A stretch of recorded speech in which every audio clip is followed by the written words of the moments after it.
Pendant plusieurs décennies, la rumba congolaise a fait danser la planète tout entière. Sur ce plateau d'Africanité, dans quelques instants, un moment d'anthologie. Deux des légendes qui ont façonné cet art vont se succéder. Vous voulez un avant-goût de ce que c'est que vraiment la rumba sur Africanité? C'est tout de suite, maintenant.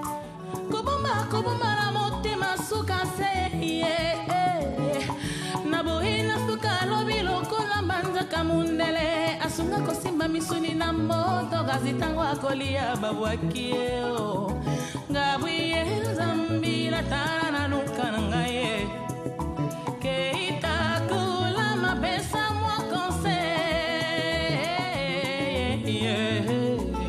misekola baba gisi mungwa babengi misekola baba gisi mungwa babengi sanga yawe balango sukisa balanga na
Salut à tous, merci de rejoindre Africanité, le magazine Culture et Société de TV5 Monde, au cœur de la toute dernière émission de la saison, entièrement dédiée cette fois-ci à la rumba du Congo. Côté cinéma, c'est Lise-Laure Etia qui s'y colle. Un grand sourire, que se passe-t-il donc bien entre...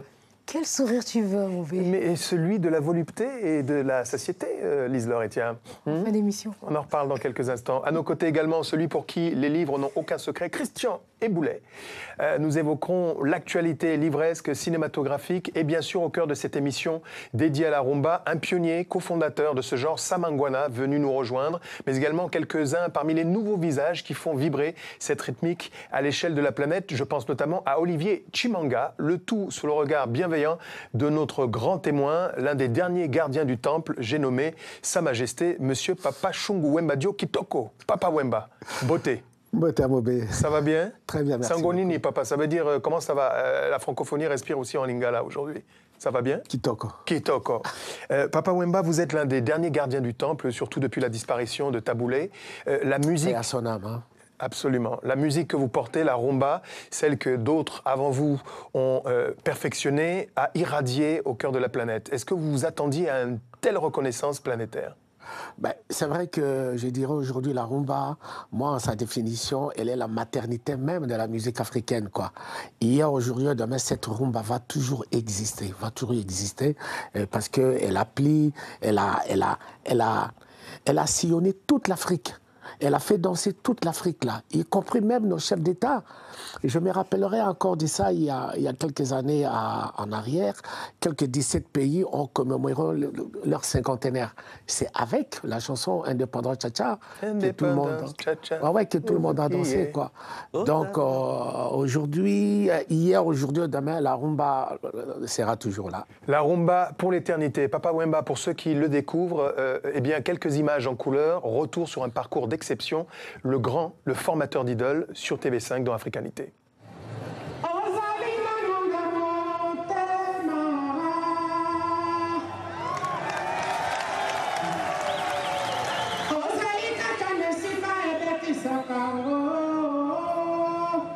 C'est ici, en République démocratique du Congo, que Papa Wemba naît en 1949, d'un père ancien soldat dans l'armée coloniale belge et d'une mère qui était alors pleureuse professionnelle. Maman, c'était une pleureuse, quoi. Une pleureuse, parce qu'ici, en Afrique centrale, il y a des coutumes quand il y a des veillées mortuaires. Tout à fait, oui. C'est fait comme ça. Il y a toujours une personne qui doit orienter, diriger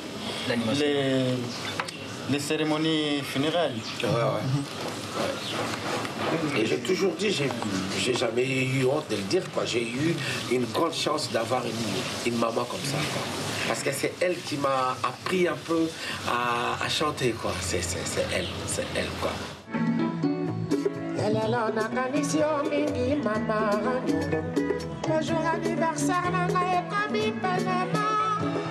De son vrai nom, Jules Chungu Wemba Dio Peneki Kumba, Papa Wemba grandit ici, dans le quartier de Matonge à Kinshasa, dans ce qui est alors le Congo belge. Initié par sa mère, il se passionne très tôt pour la musique et le chant. Avec vraiment des amis du quartier, on fabriquait nos guitares nous-mêmes. On fabriquait nos guitares main. Et puis, on cherchait des boîtes de conserve pour faire genre micro, quoi.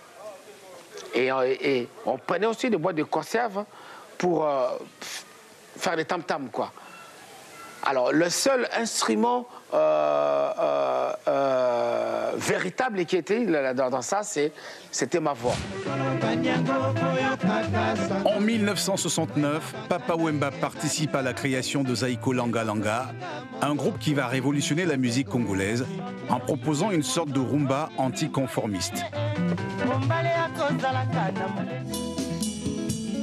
Quelques années plus tard, Papa Wemba crée sa propre formation musicale, Viva la Musica. Un groupe avec lequel il invente la rumba rock Made in Kinshasa avant de se lancer à la conquête de l'Europe, où il s'installe en 1986.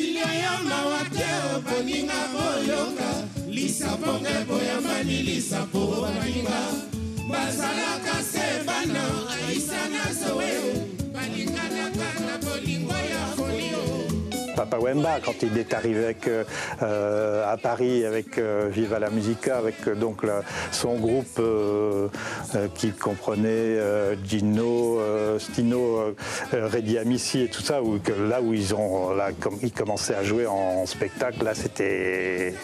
Il y avait pas de photo, quoi. C'était... Voilà, ça on n'avait jamais vu. Jamais. Leur chorégraphie, leur rythmique, leur façon de jouer. Alors là, oui. Là, j'ai adhéré tout de suite.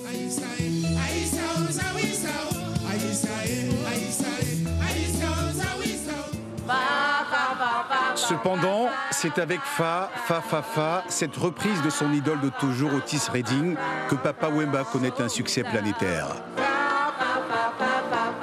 Un succès qu'il doit notamment au célèbre musicien et producteur anglais Peter Gabriel, avec qui il collabore dès 1993.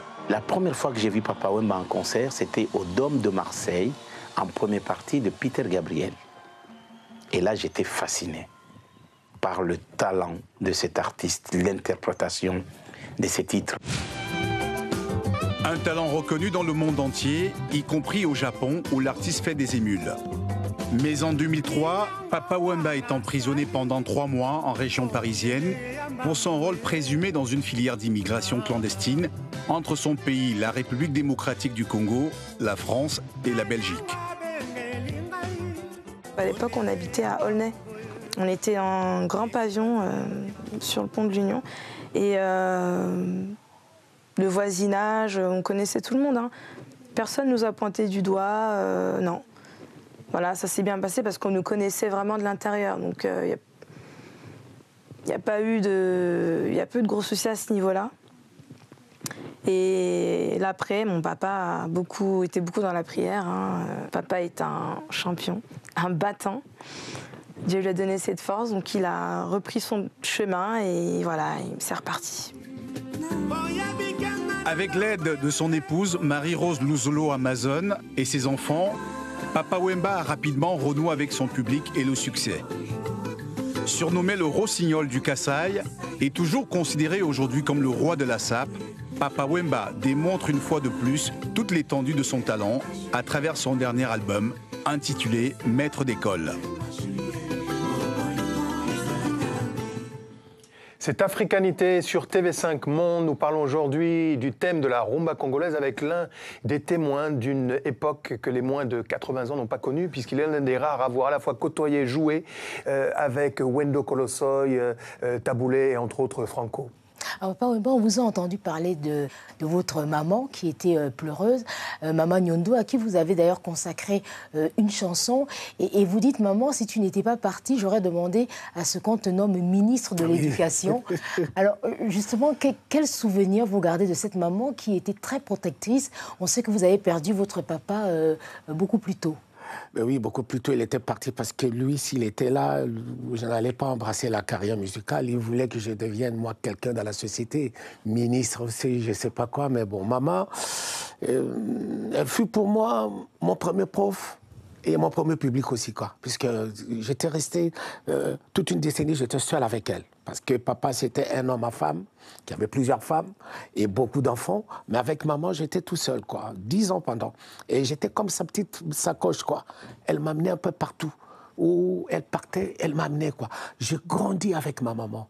J'ai grandi avec son chant mélancolique tout le matin, là, pendant qu'elle faisait le ménage et tout et tout. Alors là, quand ma maman chantait, j'avais chaque fois froid au dos, quoi.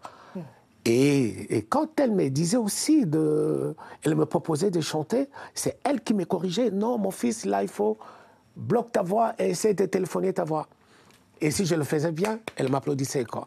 Donc c'est pourquoi je garde toujours ces souvenirs envers ma maman, quoi. Alors en préparant cette émission, votre fille, Victoire, l'une de vos filles qu'on a rencontrée, nous a dit que vous étiez un papa très attentionné, à l'écoute de tous ses enfants, mais assez strict du point de vue de l'éducation, dont vous parliez tout à l'heure à propos de votre mère. Vous qui avez été orphelin de père très tôt, est-ce que c'est important pour vous, la famille? C'est très important, surtout en Afrique, la famille, elle est très importante, quoi. J'ai grandi avec une rigueur, j'ai grandi avec une éducation de la famille. Bien que mon père, c'était un homme à femme, mais il nous avait tous mis ensemble avec une seule éducation. Comme lui-même fut ancien soldat qui avait pris part à la Seconde Guerre mondiale, donc c'était quelqu'un de très carré, quoi. Donc je grandis avec cette façon de voir la famille, quoi. En dehors de la famille, je suis Papa Wemba, les dandys, les tout, mais chez moi, non, ça s'arrête tout dehors, je suis papa. Lise-Laure, vous avez scruté la carrière et le parcours de Papa Wemba et il a failli nous échapper, a priori. Oui, il a failli nous échapper parce que justement, votre femme, Marie-Rose, elle dit que quand vous vous êtes rencontrés très jeune, hein, dans la drague, vous lui avez confié que vous vouliez plutôt devenir journaliste. Alors pourquoi le journalisme à cette époque ? J'étais quelqu'un qui grandissait très bien, qui, dans mon quartier déjà, j'avais un petit surnom qu'on m'appelait mon français, parce que j'aimais trop parler en français, quoi.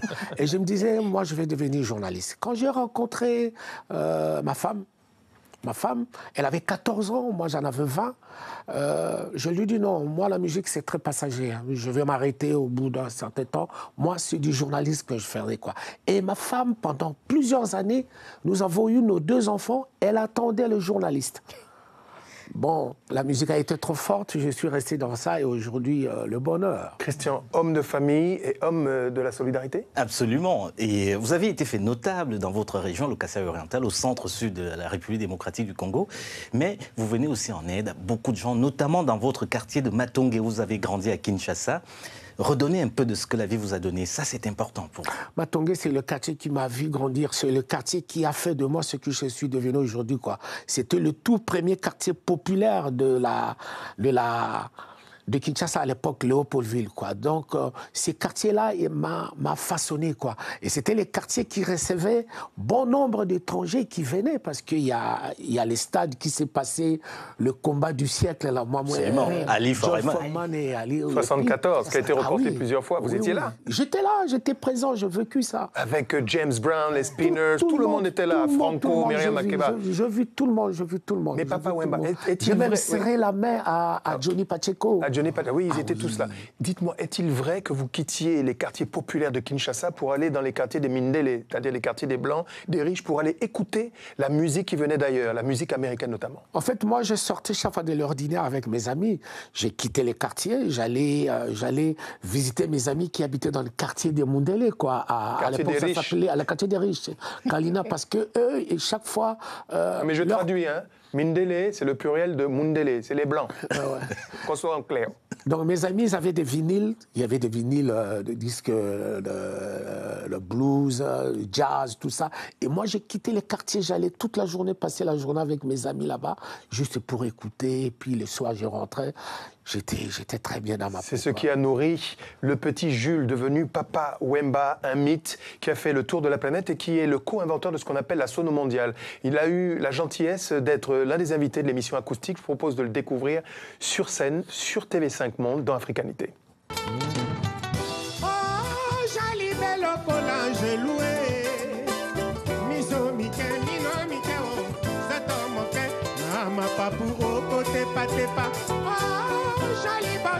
Kondo Maria tanga tanga liboto ngelili na yo nasambela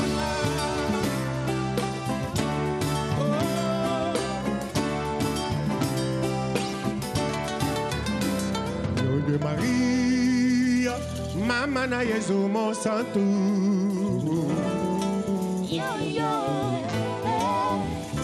Ave Maria Mayo matame mati kelembota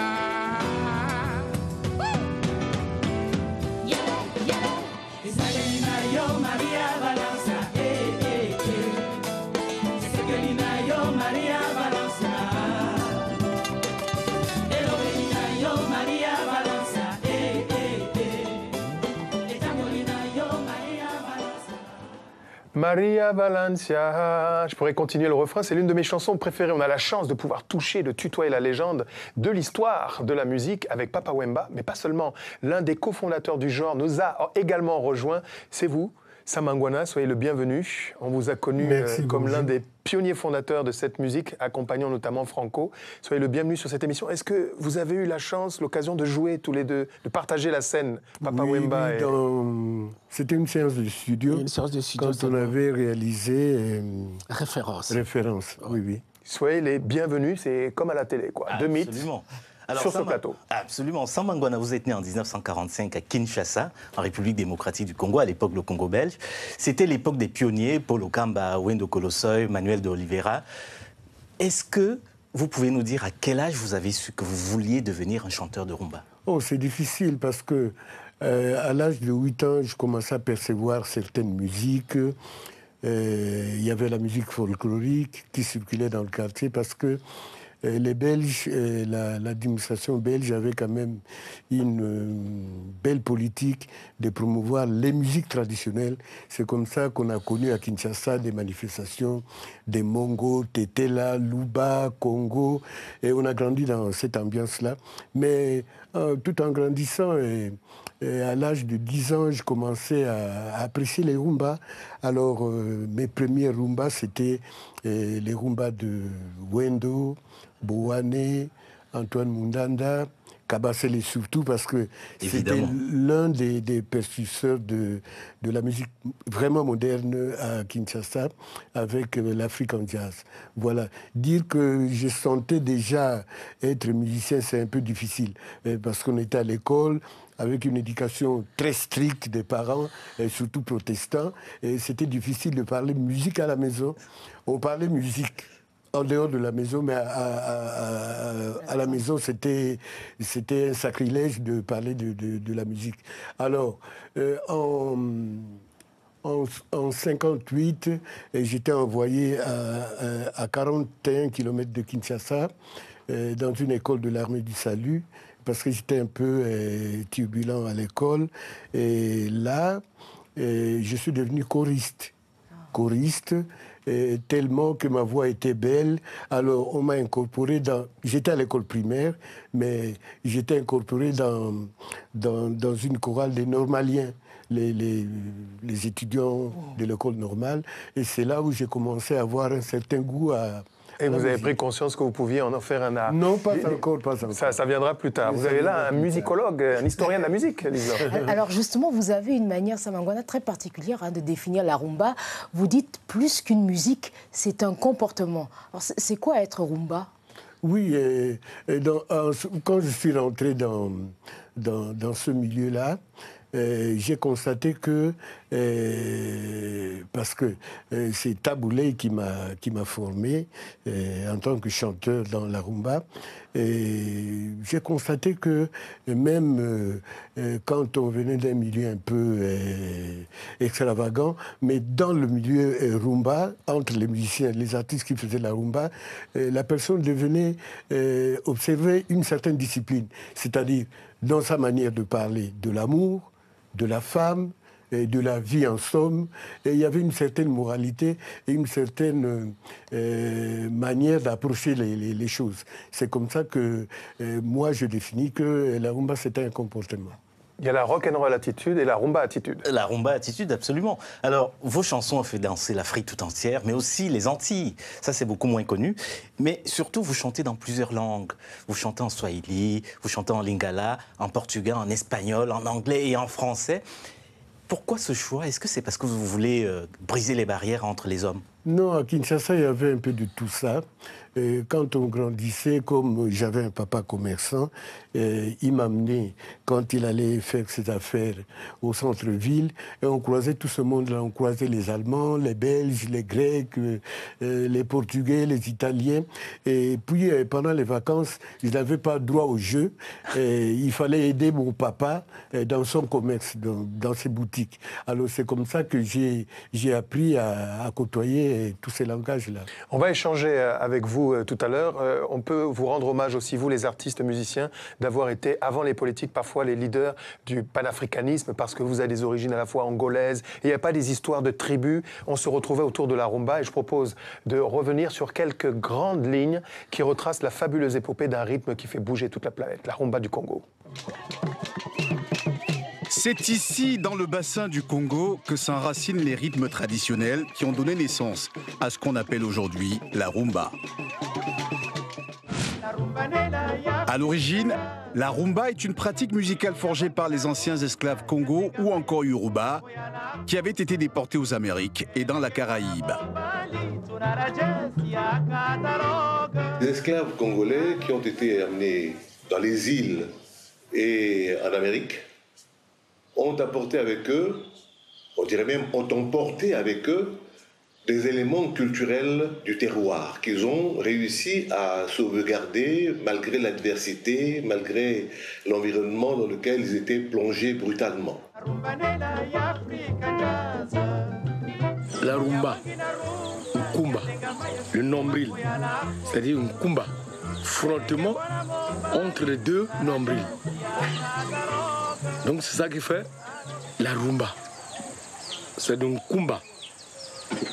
En Congo, en Lari, on dit Nkumba.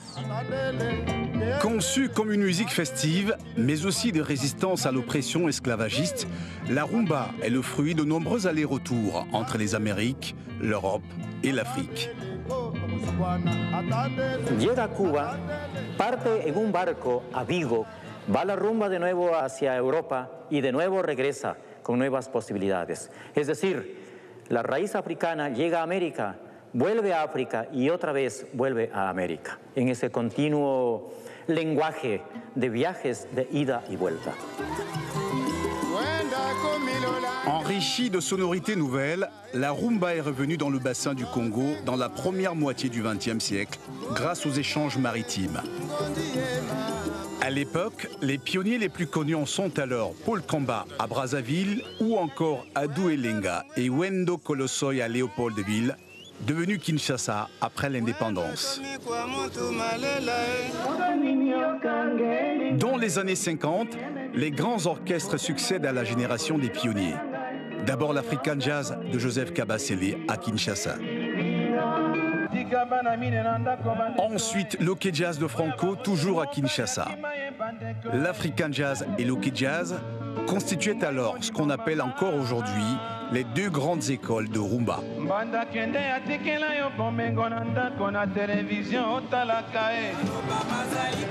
Piliers de l'Ok Jazz, Jean-Serge Essou et Nino Malapé fondent ensuite l'orchestre Les Bantous de la capitale en 1959 à Brazzaville.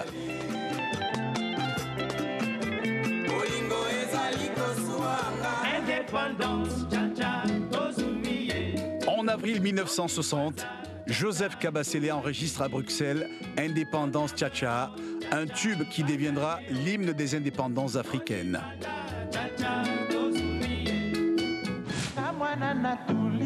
Issu de l'African Jazz de Joseph Kabasele, Taboulé Rochereau a profondément marqué l'histoire de la rumba congolaise. Vous voyez, ça c'est la première fois qu'un Africain de peau noire avec son groupe passe à l'Olympia. Ça c'est l'orchestre de l'Olympia qui m'accompagne.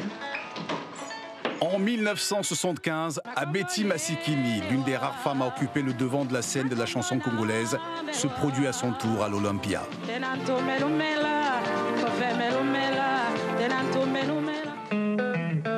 Dans le sillage d'Abeti Masikini et sous l'impulsion de Taboulé Rochereau, des chanteuses comme Pongo Love, Chalamwana ou encore Mbili Abel vont apporter une touche féminine à la rumba congolaise. Une tradition que cette nouvelle génération doit à des pionnières comme Marie Kitoko ou encore Lucie Yenga.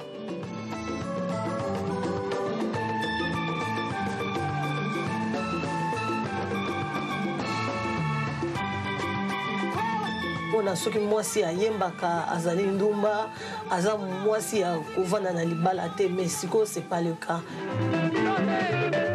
Cependant, les années 80 seront celles du règne sans partage du groupe Zaiko Langa Langa, fondé en 1969. Depuis, de nouvelles générations d'artistes ont succédé à Zaiko Langa Langa et la rumba congolaise continue son expansion dans le monde entier grâce à des figures emblématiques comme celle de Papa Wemba.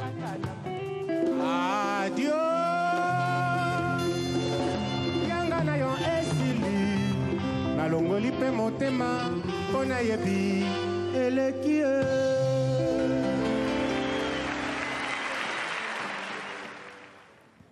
Bienvenue dans le nouveau temple de la rumba africanité sur TV5 Monde. Vous pouvez bien sûr réagir à cette émission sur notre site tv5monde.com et sur tous les réseaux sociaux. À nos côtés, à présent, un chercheur en sciences sociales bien connu. C'est vous, Anissé Mobé. Soyez le bienvenu. Merci. Vous savez que parfois on me rencontre dans la rue, on me dit on m'appelle Anissé Mobé. Moi aussi, on m'appelle souvent Amobé. Eh bien, soyez le bienvenu. Tout le monde est content. Vraiment, betamaboko, comme on dit, applaudissements. Merci. Alors, est-ce que vous diriez qu'il y a une portée historique, c'est la première question, d'avoir deux monuments comme Samangwana et Papa Wemba sur le même plateau? C'est un peu comme si on avait les Rolling Stones et les Beatles, Paul McCartney et Mick Jagger. C'est un peu une métaphore rock'n'roll pour vous ou c'est une réelle portée historique? Mais TV5, vous venez de contracter une lourde dette en associant ces deux monuments sur le même plateau. C'est-à-dire que pour les mélomanes que je suis, cette rencontre suscite un immense espoir. Il faut donner suite à cet espoir. Il ne faut pas que cette rencontre soit seulement un instant figé dans le présent. Il faut lui donner une suite et cette suite ne peut être que favorable et bénéfique à la musique congolaise moderne. Ce ne sont pas des retrouvailles, ce sont des retrouvailles d'abord parce qu'ils se sont déjà rencontrés dans un album et ça a produit un effet prodigieux. Et maintenant, il faut amplifier. Alors là, il était en train de demander à la directionnelle de TV5 Monde de faire en sorte qu'on ait 5 heures d'émission. Connaissez les Africains. En ces temps, on s'élargit, on a beaucoup de choses à se dire et en tout cas, on le partage. Et on va poursuivre avec Anissé Mobé. On l'a vu dans ce reportage, la rumba congolaise. C'est le fruit d'une rencontre entre l'Afrique, l'Europe et les Amériques. Une rencontre souvent violente. Traite négrière, colonisation. Mais est-ce que cette musique aurait été ce qu'elle est aujourd'hui sans l'émergence des villes modernes durant l'époque coloniale? Effectivement, la municipalisation des villes, souvent qui étaient des villes basées sur la ségrégation résidentielle. Donc les Noirs d'un côté et les Blancs de l'autre côté. Eh bien, la municipalisation... C'est comme dans toutes les villes africaines. Hein? Pendant la colonisation, effectivement. Donc la municipalisation a été un facteur déterminant. Dans la mesure où, et d'ailleurs, c'est pour cela d'ailleurs que les musiciens congolais, aussi bien des Brazza que des Kinshasa, restent très attachés à leur ville. Donc tout est occasion pour magnifier Kinshasa ou Brazzaville. Et deuxièmement aussi, c'est que la musique congolaise a offert aux Congolais souvent donc, victimes de cette ségrégation résidentielle, la musique leur offert l'expression culturelle la plus appropriée. Et une identité aussi. Quoi. Mais alors, voilà, pour magnifier cette identité et surtout des formes appropriées de sociabilité. Mais j'allais demander à papa, vous avez connu ça, ainsi que vous, Sam, cette espèce une forme d'apartheid, où les gens étaient cloisonnés vraiment de quartier en quartier? Oui, absolument, absolument. Je me rappelle, étant gosse, on allait dans les quartiers des Blancs et voler des noix de coco et des mangues, et là, poursuivi par... Non, mais c'est hallucinant. Nous, on n'a pas du tout idée de ça. Vous dites que dans les années 50, 60 Absolument, absolument. Avant 60. Comme aux États-Unis, en Afrique, 40, vous viviez la ségrégation dans les quartiers. Dans les quartiers des Blancs, juste pour écouter...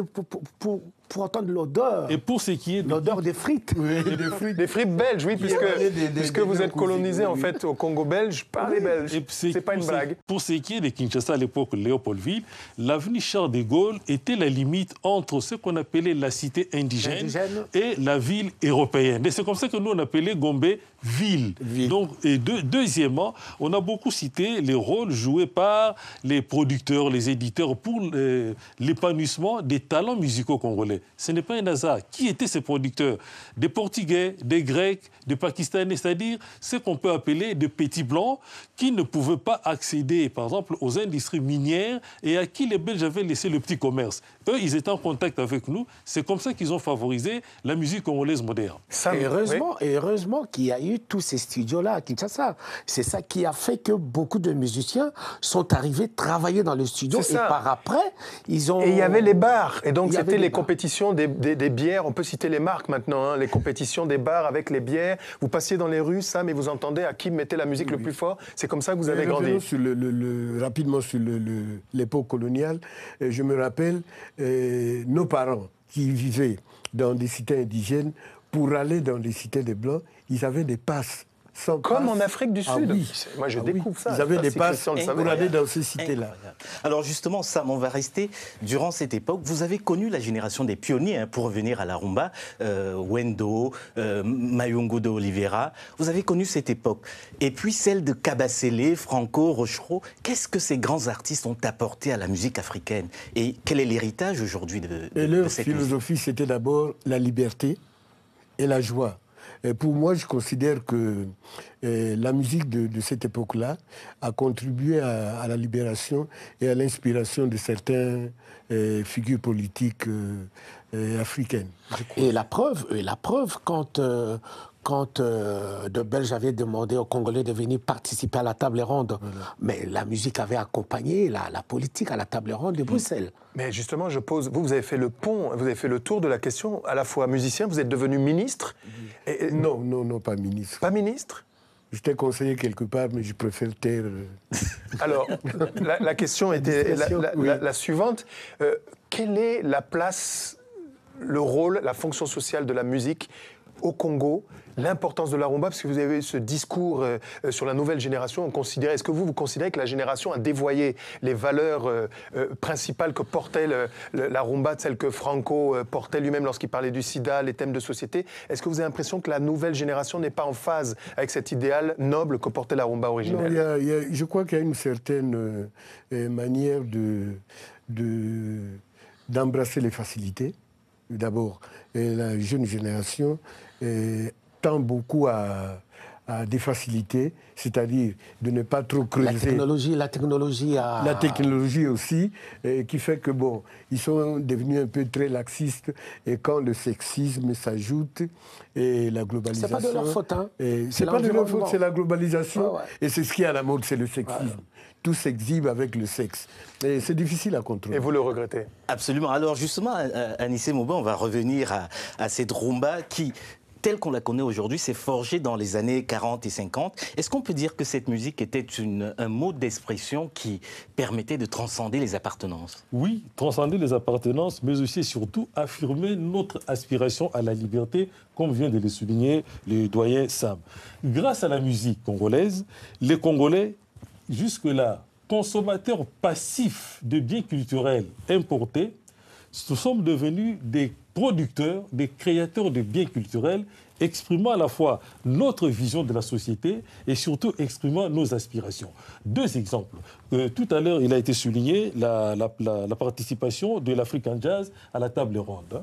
Il faut d'ailleurs toujours rectifier African Jazz élargi, parce qu'il n'y avait pas que les musiciens d'African Jazz. Il y avait aussi Papa Vicky Longomba et Brazos qui sont venus des Local Jazz. Ouais. C'est très important puisque les doyens savent là. C'était comme qui dirait un groupe national. Quoi. Voilà. National, oui. À ce moment-là, l'émergence de cette musique congolaise participe d'un vaste mouvement culturel jailli des profondeurs de la société congolaise, avec plusieurs dimensions. Dimension artistique, notamment musicale, dimension littéraire avec des écrivains comme Paul Lomami Tshibamba, et puis dimension aussi politique, parce que là, le 56, lorsque Local Jazz est fondé, c'est la même année où les intellectuels congolais publient des manifestes de conscience africaine de l'Abaco qui vont conduire jusqu'à la table ronde. Paul Lomami Tshibambi, c'est important, pourquoi? Parce qu'il va publier un article intitulé « Quelle sera notre place à nous, les évolus, non les intellectuels, dans le Congo de demain ?» Il est obligé de s'exiler à Brazzaville. Au même moment, donc quelques années après, Adou Elenga chante « Attendez-les, tôt ou tard le monde va changer ». Lui aussi, il est victime de brimades coloniales. Donc, intarissable. Intarissable, vous êtes. C'est mauvais si on vous laisse. On va vraiment demander à la direction carrément de nous donner TV5. Parce que là, on ne va pas en finir. Samangwana, c'est vraiment un événement extrêmement important de vous avoir sur ce plateau. Vous êtes de passage en France parce que vous enregistrez un album. Vous travaillez sur un nouvel album. Ça faisait 10 ans que vous n'aviez pas travaillé côté musique. Oui. Oui, ça fait 10 ans. Et c'était juste essayer d'observer ce qui se passe sur le marché. Parce que je venais de le dire, avec la globalisation, on commence à perdre certaines valeurs. Alors j'ai essayé de réfléchir. Et dans cet album, il y aura des flashs du passé, du présent. Et vous reviendrez en africanité pour venir nous parler de cet album? C'est forcé parce que, en tant qu'Africain, un chanteur a toujours été un accompagnateur d'une certaine évolution dans chaque société. Donc je n'aime pas être appelé vedette ou quoi, je suis... artiste. Un artiste... disons, un animateur, un chansonnier, tout court. Merci Samangwana, merci d'avoir été des nôtres sur ce plateau. La suite de la saga très prochainement au cœur d'Africalité pour en savoir un peu plus sur la gestation de ce nouvel album après 10 ans de silence. Je vous propose de revenir autour de cette thématique de la rumba, autour d'une question qui divise. Regardez. C'est Paul Lukamba qui a créé Victoria à Brazzaville. Et Wendo n'était qu'un admirateur de Paul Lukamba. Et quand il a créé son groupe, il a dit, pour rendre hommage à Paul Lukamba, je vais baptiser mon groupe Victoria. Peut-être que Paul Kamba a connu un grand succès, mais peut-être qu'il est le précurseur de la rumba moderne, mais je ne pense pas qu'on puisse lui donner toute la paternité de ce que la rumba entre les deux Congos. Je crois que c'est toujours des sujets à controverse, quoi. À laquelle des deux rives du Congo doit-on la paternité de la rumba? Question à 10 millions de dollars, à vous, ou 10 millions de francs CFA, à vous, Anissé Mobé. Mais moi, je préfère plutôt mettre l'accent sur le talent prodigieux de nos artistes, de nos musiciens. C'est-à-dire, d'abord, l'inspiration des compositeurs qui nous offrent souvent de belles poésies, ça c'est un. Et puis, la voix mélodieuse des chanteurs, les doigtés des guitaristes, des saxophonistes, des trompettistes, et aussi... Non, vous ne tranchez pas. Et aussi l'élégance de danseurs. Parce qu'on ne peut pas imaginer... La rumba n'aurait pas eu les succès qu'elle a connus s'il n'y avait pas l'accueil de mélomanes. Donc c'est sur ces 3 points qu'il faut mettre l'accent. Et chacun de nos musiciens apporte aussi beaucoup de variantes. C'est une invention bantou du Congo. On dira ça comme ça, avec une ascendance du côté des rythmes de Cuba. À l'instant, nous accueillons une autre figure de la scène culturelle congolaise. Il s'agit de David-Pierre Fila. Soyez le bienvenu, réalisateur franco-congolais, à qui l'on doit notamment le film Sur les chemins de la rumba. Alors justement, David-Pierre Fila, dans ce film, Sur les chemins de la rumba, c'est une véritable plongée dans les racines de ce qu'est la rumba. Selon vous, elle appartient à quelle rive du fleuve Congo? On dirait aux deux Congos, mais comme il y a des faits historiques, les historiens aiment bien les faits, il y a eu Paul Lukamba, qui a donné une dimension à cette musique, à cette danse moderne, donc cette rumba. Donc on peut dire que moi je suis d'un petit pays qui s'appelle le Congo-Brazza, 4 millions d'habitants, 2 millions de poètes et d'écrivains et de musiciens. 50% de poètes, c'est pas mal.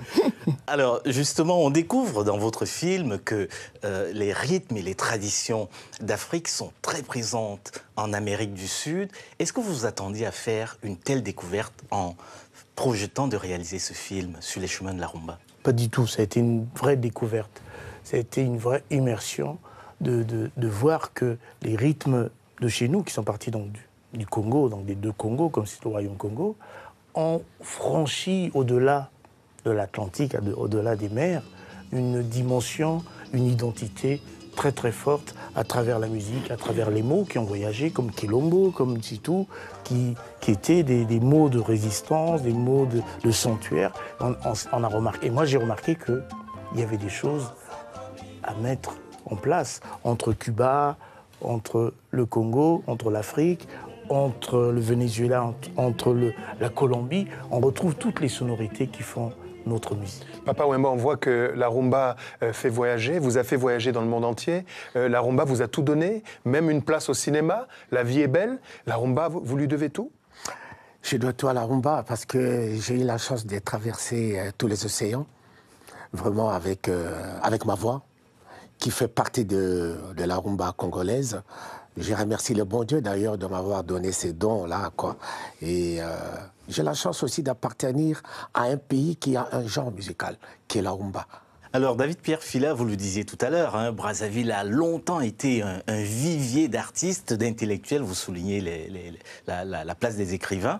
Mais aujourd'hui, à part une personnalité comme Zao, que le doyen Wemba connaît très bien, on peine à trouver dans ce pays, le Congo, à Brazzaville, des chanteurs, des artistes d'envergure internationale. Comment est-ce que vous l'expliquez? Il y en a, hein, quelques-uns, mais pas assez. Les Roga Roga, Extra Musica, etc. Merci. Mais quand même. Mais je veux dire que c'est une volonté aussi politique, à un moment. C'est-à-dire que c'est vrai que le Congo, à un moment, c'était la musique, le théâtre, l'écriture. Aujourd'hui, le football. Oui, le football. C'est vrai qu'on a gagné la Coupe d'Afrique en 74 au Cameroun, contre le Cameroun. Pourquoi vous me regardez? C'est juste 72, pardon, 72. C'est 72, c'est juste pour rappeler. Qui a enfanté l'hymne Solmakossa? Donc c'est pour ça, oui, exactement. Donc c'est pour ça que il y a un moment, les choses se font individuellement. Ça ne veut pas dire que les gens ont baissé la garde. On se rend compte que en ce moment, il y a quelqu'un qui joue au musée du Quai Branly une espèce d'opéra sur la danse et sur la musique avec le corps. C'est un Congolais de Brazza. Et je suis content parce que je voulais rappeler à mon grand frère qu'il y a un film que j'aime beaucoup de notre ami commun, notre frère, Moïse Gongora, Dieudonné, qui s'appelle... C'est son premier film avec toi, justement, quand tu es tout jeune. Je crois que je n'ai pas amené le DVD, mais sur Kin Kies. Ah, Kin Kies. J'aime beaucoup ce film. Ouais, je me rappelle. Il y a tous les débuts de Papa Wemba. C'est la folle épopée. Je voudrais faire réagir, mais de manière assez laconique, Anissé Mobé, sur le fait que la rumba a aussi donné à la France quelques-unes de ses lettres de noblesse, puisque Taboulé, premier artiste à l'Olympia, offre sa première partie à un artiste qui débute. Oui, Julien Clerc. Julien Clerc. Voilà, exactement. Et l'Olympia des Rochereaux, c'est à la fois la fin d'une étape et le début d'une autre étape. Parce que ce n'est pas un hasard si Rochereau arrive à jouer à l'Olympia 70. Hein, déjà en 67, il est à Montréal, au festival, à l'exposition universelle de Montréal. Et puis 66, c'était Franco au festival des arts nègres de Dakar. Donc c'est tout un processus qui fait que si on en est arrivé là, c'est un travail de longue haleine grâce au talent des artistes. Il y a un continuum. Un continuum. Et la rumba a été et restera pour nous le point des repères le plus lumineux de l'univers musical congolais. David-Pierre Fila, d'autres projets avouables? Je sais que vous êtes, comme tous les artistes, un peu superstitieux. Travaillez sur un autre film? Oui. Tendance musicale? Tendance musicale, parce que le Makossa, il faut le réveiller. Il faut dire aussi que le Makossa a apporté beaucoup à cette région d'Afrique centrale et au monde. Je voudrais venir à reparler de la rumba, parce que la rencontre de la biguine et de la rumba, ça a donné le zouk. La rencontre de la rumba qui est parti en Côte d'Ivoire, ça a donné le coupé-décalé. Pour dire que cette musique, elle a voyagé dans le monde. Et merci. C'est pourquoi moi je la définis comme étant la maternité de la musique africaine. Tout à fait. Quoi. Et c'est la musique de paix. C'est une musique, vous avez dit tout à l'heure que c'est une musique qui faisait grandir. Quand on a vécu avec cette musique, on a plaisir à la danser, à l'écouter et à revenir de plus en plus de temps en temps. Merci. Et cette rumba est éternelle, comme dit mon David Pierre, et rendez-vous du côté des rives d'un autre fleuve, le Wouri, du côté de Douala, pour votre prochaine saga filmée cinématographique. On revient dans quelques instants après une autre interrogation qui divise et qui fait cogiter du côté de la rumba. Dans la musique congolaise, on a toujours vu des hommes au premier rang. Et le fait maintenant de mettre une femme qui puisse être au premier rang, ça a été quelque chose de nouveau. C'est Fayates, l'une des égéries de Taboulé Rochereau, l'un des fondateurs de cette musique moderne qui nous vaut le plaisir d'être aux côtés aujourd'hui de Papa Wemba. Mais c'est un nouveau visage de la rumba que nous accueillons, venu du Congo RDC. Soyez la bienvenue, MJ30. Merci à Moubé. Alors, Anse Moubé, les femmes ont toujours inspiré les pionniers de la rumba, mais on a vu dans les sujets qu'on a vus dans les orchestres, elles sont quasiment absentes alors qu'elles sont sur la scène depuis quand même les années 50. Pourquoi? Mais elles ne sont pas totalement absentes. Elles sont leur présence est plutôt discrète. Parce que du temps de Rochereau, l'African Fiesta Vita, on avait Fotas. Et puis après, Miss Bora dans l'African Fiesta Flash. Et puis après, il y aura Bilabel. Mais il a fallu aussi passer par le danseuse. Donc je pense que la prestation de Rochereau à l'Olympia, la brillante prestation notamment des danseuses, a fait que finalement, elles ont réussi à faire la transition entre les femmes qui inspirent les chansons de composition et les femmes qui vont être mises en évidence sur le devant de la scène, d'abord en solo, Betty, Pongolov, et ensuite il y a Bilabel et tous ceux qui, notamment Fayates que nous venons de voir. Mais en tout cas, elles n'étaient pas absentes, puisque, vous voyez, souvent quand on dit on chante beaucoup les femmes, attention, ça dépend comment on chante les femmes dans nos chansons, c'est soit la manière dont la musique appréhende les femmes, la manière dont la femme est vue par l'homme, la manière dont l'homme est vu par la femme, les problèmes des divorces, les problèmes de mariage. Donc, les thèmes de société. Alors nous avons la chance d'avoir une ambassadrice de la nouvelle génération qui compte à son actif déjà 2 albums, MJ30. Ah, MJ30, justement, est-ce que vous vous sentiez héritière de ces pionnières? En fait, moi, c'est lourd. Pourquoi lourd? Parce que quand même, c'est des grandes dames. Betty, Pongolov, Chalamwana. Mais aujourd'hui, je peux me permettre de dire oui, parce que je me sens capable, vu que j'ai eu la chance d'être coachée, encadrée par la grande dame qui est Chalamwana. Donc, je peux dire oui, je me sens prête. Oui, déjà, j'ai la chance d'interpréter pas mal de chansons de ces grandes dames. Oui, elle est très modeste, hein, parce qu'elle a collaboré bien plus que ça au cœur d'un premier album en combinaison en action avec Chalamwana. Mais Papa Wemba, beaucoup d'hommes autour de vous, hein, vous êtes la formateur d'idoles, il y a la Viva la Musica. Vous êtes quoi? Vous êtes macho? Il n'y a pas beaucoup de femmes. Non, pas jusque-là. Pas jusque-là. C'est vrai qu'aujourd'hui, les voix féminines sont les bienvenues. Comme hier, puisque dans la première génération de chanteuses musiciennes, il y avait Tekele Mukango, Pauline Lissanga, Lucie Yenga, Anne Mbombo, Albertine Daye, Marie Kitoko, Marthe Madibala. Tout ça, ils ont fait le bonheur même de la chanson congolaise à l'époque, quoi. Aujourd'hui, elles sont les bienvenues parce que nous en avons besoin quelque part, quoi. Alors, Papa, mieux que des paroles, quelques notes égrenées en monnaie sonnante, musicale et trébuchante. C'est dans Africanité, on retrouve, sans plus attendre, MJ30 en action et en combinaison avec Chebli. Amina mwana mkomori azaliwa Paris. Matamani yahe Amina yatunguwe mwanzani. Lakini zinongizo nziro Amina wahada. Hulena yengi jonziro hotungulewa. Pole pole ho Amina ojuhunda kwanzawo. Pole pole ho Amina ojuhunda mapendo. Pole pole ho Amina ojuhunda kwanzawo. Pole pole ho Amina ojuhunda mapendo. Pole pole ho Amina, Gojuhunda, Wanzao, Pole Pole, Ho Amina, Gojuhunda, Mapendo, Pole Pole, Ho Amina, Gojuhunda, Wanzao, Pole Pole, Ho Amina, Gojuhunda, Mapendo.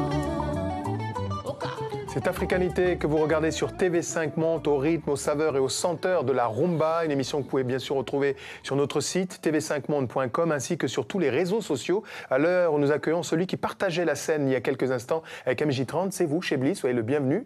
Originaire des Comores, directeur artistique, producteur, c'est sur votre houlette que de nombreux artistes ont éclos dans des maisons de disques, des Magic System, à des collaborations avec Papa Wemba. Oui. Soyez donc le bienvenu. Vous êtes aussi à vos heures artiste en solo. Votre dernier album campe le décor de la rumba originelle. D'où vous vient cette passion pour la... Vous êtes un fanatique, comme on dit à Kinshasa, oui, de la rumba congolaise. Un vrai fanatique de la rumba congolaise parce que j'ai eu la chance d'avoir un papa musicien et qui laissait traîner un petit peu ses cassettes. Et donc, de par là, j'ai commencé à écouter cette musique qui m'a bercé. Et puis, j'ai eu la chance après de collaborer avec ces artistes, Papa Wemba, Samangwana.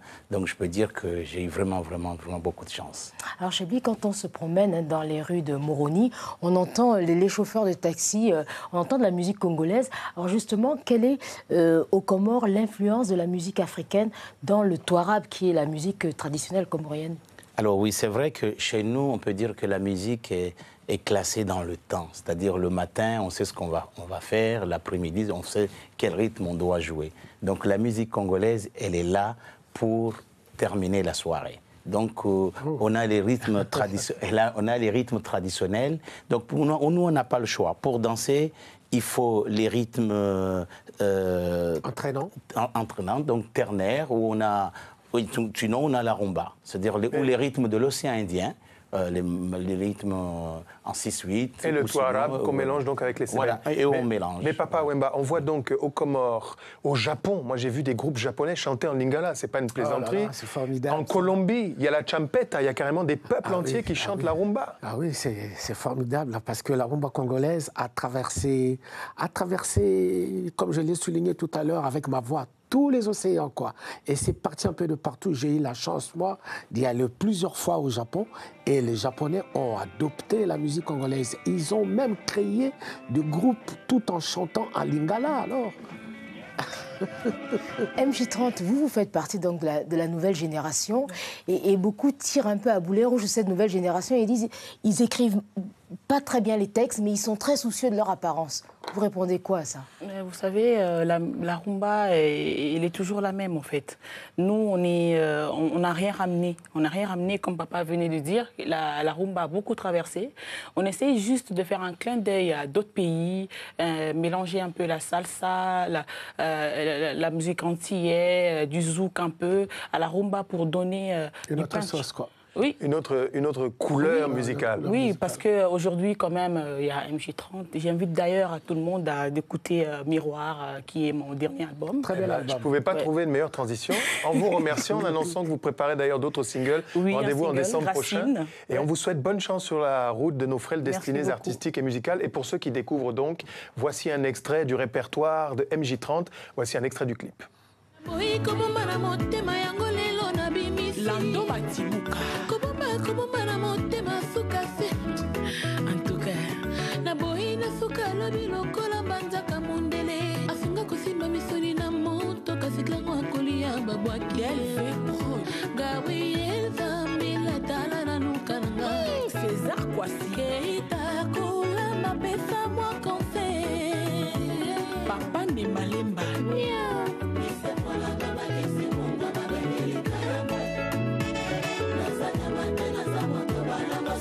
Jean-Marie Lepoulas.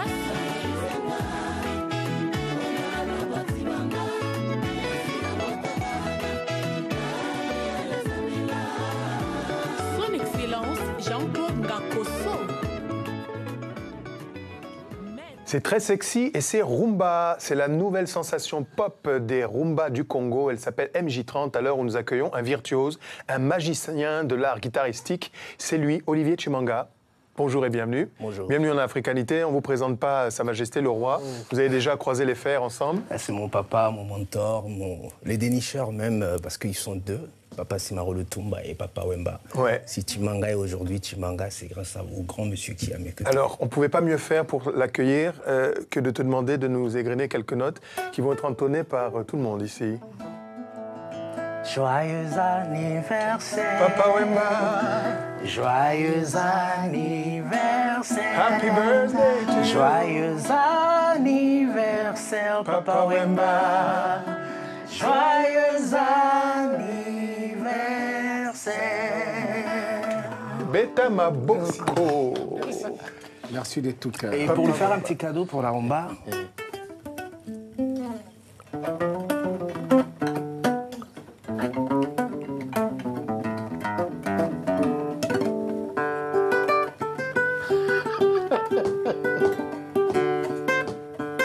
Et puis après,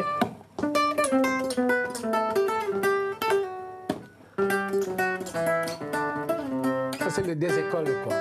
École Fiesta, école Odemba. Je vous avais prévenu, c'est un magicien. Il s'appelle Olivier Chimanga.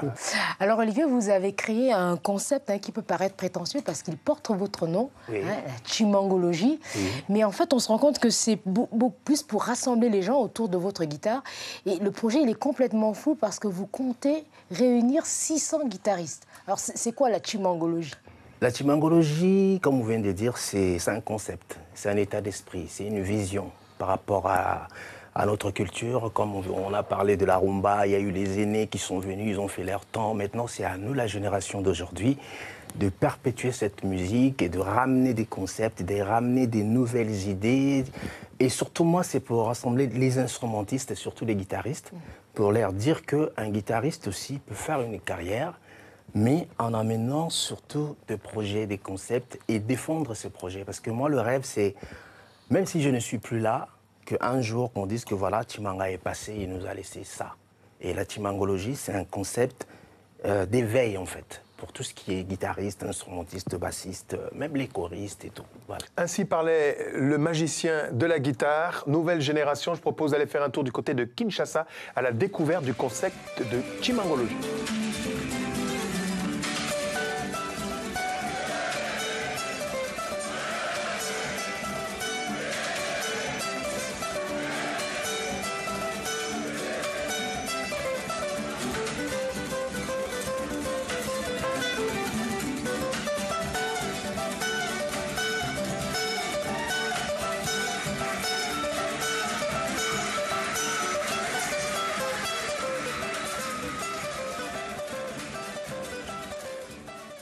Éblouissant, c'est Olivier Chimanga, un nom à retenir.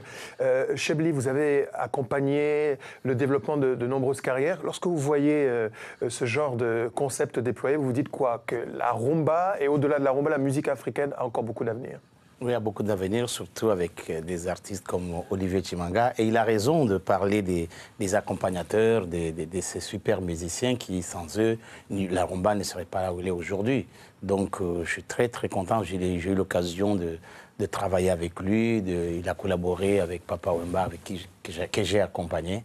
Donc, jouer avec Olivier Chimanga, qui est aussi venu jusqu'au Comores. Mais comment vous faites? Vous avez un psy, vous avez plusieurs... Alors, vous êtes producteur, vous êtes vous-même musicien. Comment vous faites pour ne pas être schizo, pour gérer tout ça? Il n'y a pas de conflit d'intérêt? C'est la même chose. C'est la même chose. Quand je produis Papa Wemba, je suis son producteur. Et quand Olivier m'accompagne, je suis musicien, chanteur. C'est la passion. Et alors, comme vous avez une vision sur les prochaines futures tendances, vous dites que la prochaine vague va venir d'Afrique de l'Est. La prochaine vague va venir de l'Afrique de l'Est, qui est aussi comme l'a dit Papa Wemba, c'est toujours la rumba. Le bongo flava qu'on joue aujourd'hui en Tanzanie n'existerait pas si la rumba n'était pas là. Je pense que je ne me trompe pas. Donc ça viendra aussi de l'Afrique de l'Est, parce que nous avons, nous, ceux de l'Afrique de l'Est, avoir la chance d'avoir cette langue, le swahili, qui est aussi belle que le lingala. Papa Wemba, Chebli a travaillé avec vous. Ce qu'on n'a pas dit dans votre portrait, c'est que vous êtes aussi le co-inventeur avec des gens comme François Bizot, qui a créé la radio actuelle, avec des gens comme Kopakopoul, Rémi, qui ont créé des radios Nova, inventeurs de ce qu'on appelle la sono mondiale, les premières nuits du Rex, les premières nuits enflammées de la musique africaine. C'était au début des années 80. En fait, quand je suis arrivé ici vers les années 80, 82, 83, Bizo qui avait fait un voyage à Kinshasa et qui a entendu beaucoup plus parler de Papa Wemba à Kinshasa, il s'est renseigné, j'étais déjà à Paris, il est revenu, il a cherché à me croiser, on s'est vu et c'est là où tout a démarré, quoi. Le Grand Rex nous accueillait tous les mercredis. Avec les amis. Olivier, tu n'étais pas né encore, hein? Non, Olivier n'était pas né. Il ne faut même pas parler. Mais trop bonne nouvelle, donc on y allait tous les mercredis, toute la nuit, on se faisait des défis comme ça. Une dernière question vraiment sur cet aspect qu'on m'en voudrait de ne pas avoir posé. Vous êtes le roi de la sape. On dit que rien que le dressing room ou votre garde-robe pour rester francophone peut payer la dette de la moitié des États africains et le budget de TV5 Monde. Non, ça c'est trop dire, ça c'est trop dire. J'aime bien parce que hier, peut-être j'étais critiqué un peu de partout. Moi, aujourd'hui, là, tout le monde se réclame sapeur. Même le chef de l'État se réclame sapeur aujourd'hui. Avant de sortir, il se regarde bien. Vous voyez comment Obama, il noue sa cravate. C'est sur les traces de la sape. Ah ben oui. Merci Chebli d'avoir été des nôtres aujourd'hui. Merci de nous avoir fait profiter de vos lumières. Pour ceux qui arriveraient sur cette émission entièrement dédiée à la rumba, petit résumatif, comme on dit du côté de Kinshasa, sur quelques-uns des temps forts qui ont marqué l'actualité des dernières semaines. C'est notre Zap Africanité.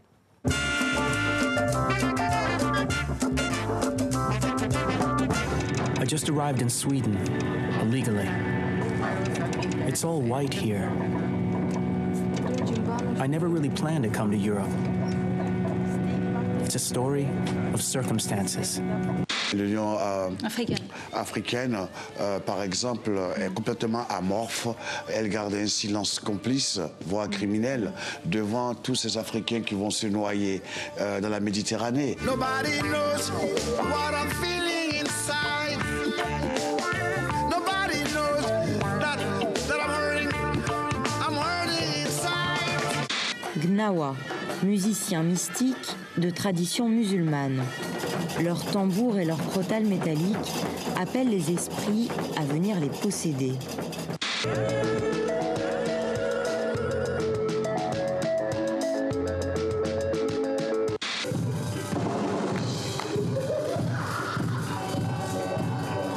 Danser, c'est un moment, c'est un endroit où je me sens bien, quoi. Je me retrouve dans un endroit où je me sens, juste bien.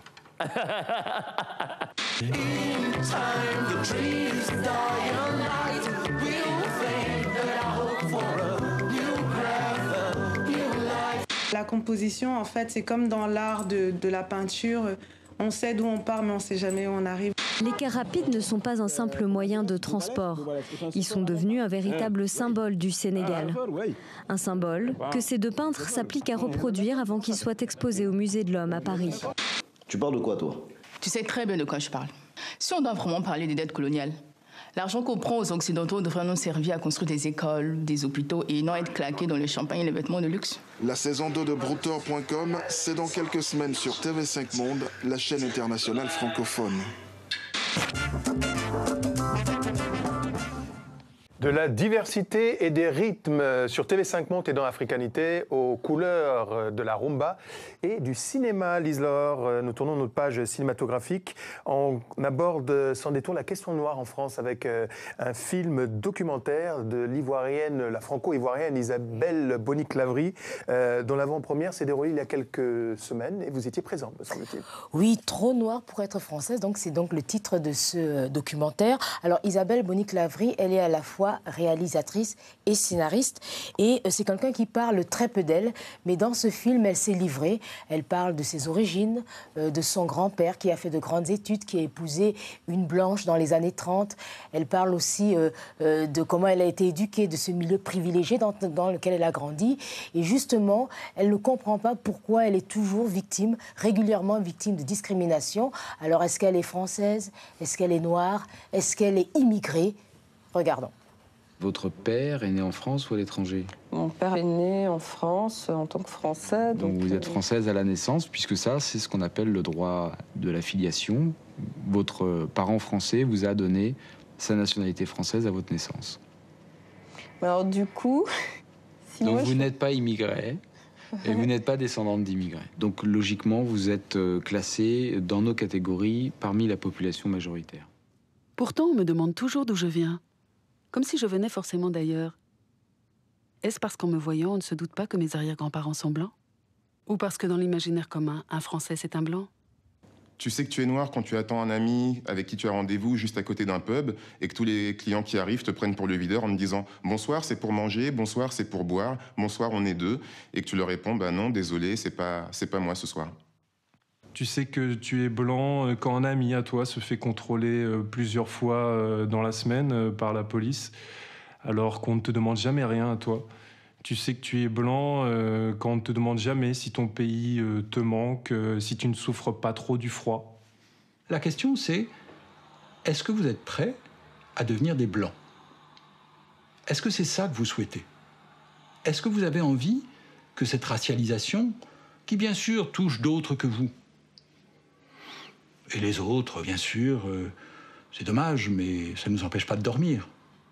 Mais nous, est-ce qu'on est prêts à devenir des blancs? Trop noire pour être française, ça vous interpelle, ça vous touche, papa? Normalement, ça interpelle tout le monde, hein, puisque bon, aujourd'hui, on ne peut plus parler de ça, quoi, puisque le monde le monde a changé depuis des décennies, quoi. C'est cette. Vous trouvez qu'entre le moment où il y avait des passes, vous avez connu la ségrégation comme aux États-Unis, en 2015, ça vous étonne encore qu'on parle de ça la question raciale? Oui, ça m'étonne encore, là, puisque ça n'a plus de place, là. Ça n'a plus de place, quoi. Le monde est devenu trop petit pour abriter tout le monde, quoi. Et tous, nous devons nous serrer la main et être forts, quoi, pour que l'humanité aille très loin, quoi, demain.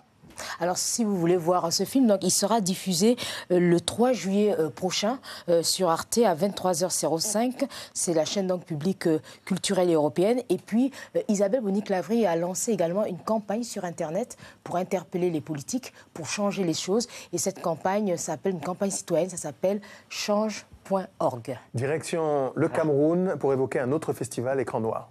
Oui, alors si vous serez du côté de Yaoundé, sachez que donc du 18 au 25 juillet prochain, ce sera le festival donc Écran Noir autour de la thématique numérique et exigence de formation et ce sera la 19e édition. On parle littérature, Christian Eboulet, avec un spécial Congo. Ça tombe bien, on parle rumba aujourd'hui. On commence avec Tram 83. Absolument. Tram 83 de Fiston Mwanza Muhila, jeune écrivain congolais, Congo-RDC. Alors, l'auteur nous plonge dans le quotidien d'une mégalopole qui rappelle un peu Kinshasa, mais ça pourrait être n'importe quelle ville du monde. C'est drôle, c'est truculent, c'est réjouissant. Tram 83, Fiston Mwanza Muhila, édition Métayer. On passe l'autre rive du fleuve Congo, du côté de chez Chikaya Umtamsi. Drap sale, lilas blanc, le linge de famille, le temps que l'on gaspille pour refaire un serment, un collier de serpent, le joueur de manille pour 2 sous de vétille a donné au sergent sa fille Belle Hélène, aux yeux fous, qui, sereine, a dit comme un bijou ce qu'il y a de plus doux pour un choqueur d'enfant, drap sale, lilas blanc, demain j'aurai 20 ans. Chikaya Umtamsi, immense écrivain congolais, né en 1931 en Pili, dans le sud du Congo-Brazzaville.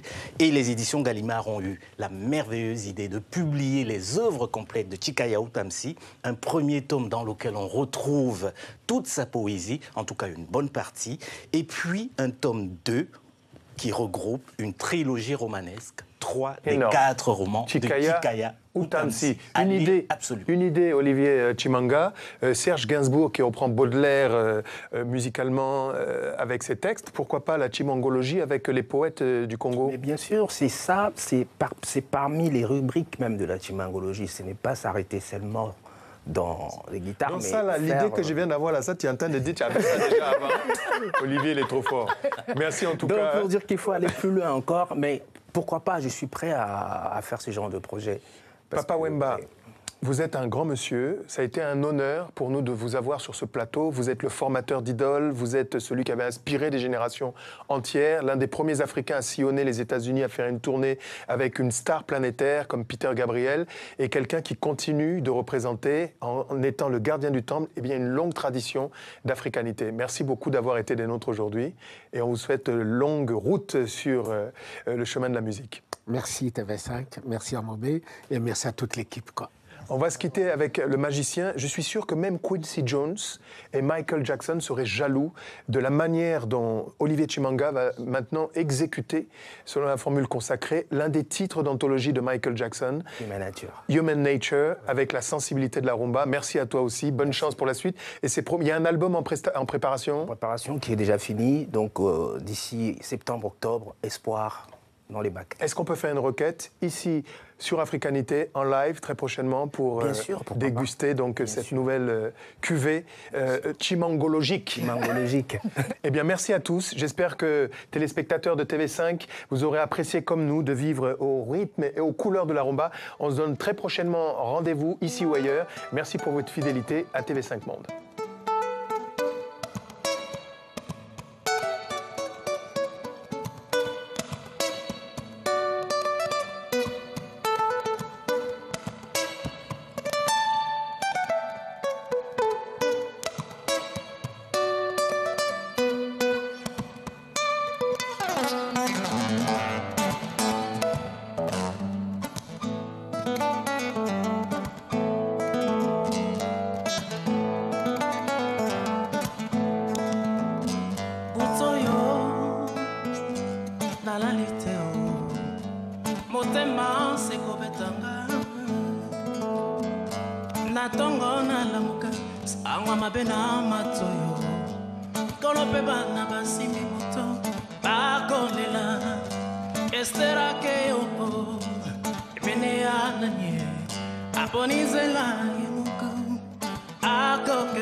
Merci.